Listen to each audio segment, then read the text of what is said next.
असाही चर्चेचा विषय असं कधी नाही आहे. जनावर वाहून गेली, त्यांना मदत मिळाली पाहिजे आणि त्यासाठी वाहून गेलेल्या जनावरांचं पोस्टमॉर्टम होत नाही. त्यामुळं जनावर होतं याची खात्री करून त्या जनावरांना मदत देण्याची भूमिका खरं तर आपण काल एक गंभीर गौप्यस्फोट जो आहे तो केला होता की राम सातपुते यांना कट रचून मारण्याचा प्रयत्न केला गेलेला आहे. कॉन्ट्रॅक्ट किलिंगचा हा प्रकार आहे. तर त्यावरती उत्तम जानकर म्हणतात की मेलेल्यांना कोण मारणार आहे, असा काही प्रकार नाहीये.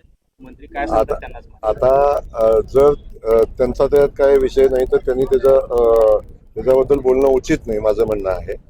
जे लोक याच्यामध्ये सामील असतील त्यांच्यावर कारवाई होईल. कोणी काही म्हटला तरी त्याच्यावर कारवाई होईल. त्यामुळं त्याचा तपास चालू आहे.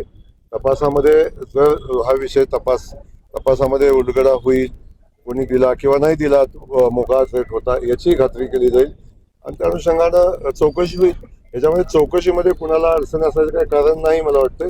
त्यामुळं त्यांच्या म्हणण्याला काही फार अर्थ नाही आणि ती लोक कोणीच गटात सहभागी नसतील तर त्यामुळे चर्चा व्हायचं काय कारण. रामभाऊने थेट नाव घेतलं मोहिते पाटलांचं. त्यांनी असं म्हटलं की ते त्यांचे कार्यकर्ते हे सगळे राजकीय अपयशामुळे सगळे खचलेले आहेत, त्यामुळे सगळा षडयंत्र नाही, आता आमदारांनी राम सातपुते साहेबांनी घेतलेला तो त्यांचा विषय आहे.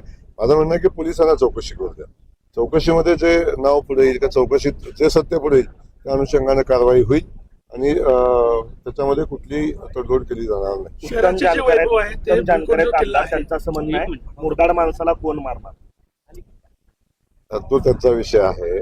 मी सांगितलं ना, अशा वक्तव्याला फार गांभीर्याने घेऊ नये आणि त्यांनाही फार गांभीर्याने घेऊ नये.